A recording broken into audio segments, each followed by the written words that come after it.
تو یہ تو بڑا کھلا تضاد آ گیا. تو اس کی ساتھ ساتھ یہ بھی بتائیں کہ آپ کیونکہ جیل میں مل کے آئے ہیں, حوصلہ ان کا کیسا ہے, پریشان تو نہیں ہے یا کیا ایک ظاہر ایک انٹورڈ جو میری آپ کہہ لیں کہ جب کسی کو کوئی خبر سنائی جائے اس حوالے سے کہ انویسٹیگیشن کے اندر ایک نیا یہ چینج آیا کہ ان کی طرف سے جو مراسلہ بھیجا گیا تھا اور انہوں نے اس کو اس طرح سے انڈورس کرتے ہوئے یہ اوپینین دیا ہے, تو ڈیفینیٹلی ایک انسان کے لیے ایک پریشانی ہوتی ہے کہ جو بندہ دین کی خدمت کر رہا ہے اور وہ آپ صلی اللہ علیہ وسلم کی شان میں مختلف ان کی ویڈیوز ہیں اور وہ کہتے ہیں کہ اسی معاملے میں جن کی شان پہ ہم دن رات اپنے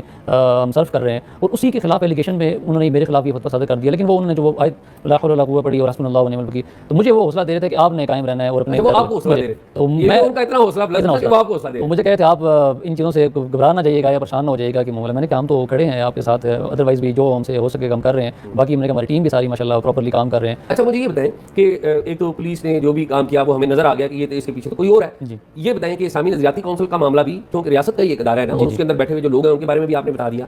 تو ان دونوں جو فیصلوں ہیں ان کے بارے میں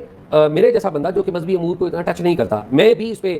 جسے کہتے ہیں احتجاج کر رہا ہوں, بالکل اس کو رد کر رہے ہیں. آپ کو عام لوگوں کی فیڈ بیک کیا ملی؟ جنرل پبلک ہے, اس میں میں نام نہیں لوں گا, جو بڑے سینئر پروفیسرز ہیں ان کے ساتھ ڈسکشن ہوئی ہے اور وہ انہوں نے ادروائز بھی انہوں نے کہا جیسے ہی کل یہ معاملہ ہے, ادروائز یہ نظریاتی کونسل کے کتنے اوپینینز اور کتنی پریس ریلیز آتی رہتی ہیں کوئی ان کو دیکھتا نہیں ہے, لیکن کل کے حوالے سے ایک بڑا پبلک میں سینیریو بلڈ ہوا تھا کہ کوئی اس طرح کا اوپینین کوئی آیا, کوئی فیصلہ کوئی آیا, تو ان جیسے کہ اس کو دیکھا گیا, اس کے خط و خال انہوں نے دیکھے, اس کے سیاق و سباق کو دیکھا, تو پتہ لگا کہ بالکل ایک باعث کسی کے خلاف ایک مہم چلا کے اس کو ایشو کیا گیا. تو اس کو تو آپ یہ کہہ رہے ہیں کہ ذاتی اناد ہے اسلامی نظریاتی کونسل کا فیصلہ, ذاتی اناد, آپ یہ کہہ رہے ہیں. اس کی ریزن کیا ہے؟ آپ بڑی ریزن کو دیکھیں, انہوں نے خود ہی اس رپورٹ کے اندر مینشن کیا ہے کہ 4 ایسی ریزنز ہیں جن پہ یہ الفاظ کہے جا سکتے ہیں. جی ہاں, وہ خود کہہ رہے ہیں. آپ کوئی رپورٹ, کوئی فائنڈنگ, بینگ ریسرچ اسکالر, میں کہتا ہوں کہ آپ کسی ریسرچ کی بنیاد رکھتے ہیں جس کا آپ نے کنکلوژن نکالنا ہے, تو آپ ایک ریسرچ کوسچن بناتے ہیں کہ یہ ریسرچ کوسچنز ہیں اور ان تمام کوسچنز کو ایڈریس کرتے ہوئے ان کے جو آنسرز ہمیں مل جائیں گے تو پھر ہم ایک کنکلوژن نکالیں گے. اس آپ اوپینین کو دیکھ لیں, اس کے اینڈ پہ انہوں نے کہا کہ مسیحی برادری سے پوچھا جانا چاہیے آیا ان کے عقیدے میں ایسا کچھ موجود ہے یا نہیں. اب جب پوچھا جانا چاہیے, ایک سوال انہوں نے چھوڑ دیا مستقبل کے لیے, تو پھر آپ نے فائنڈنگ کیسے دے دی اس چیز کے اوپر؟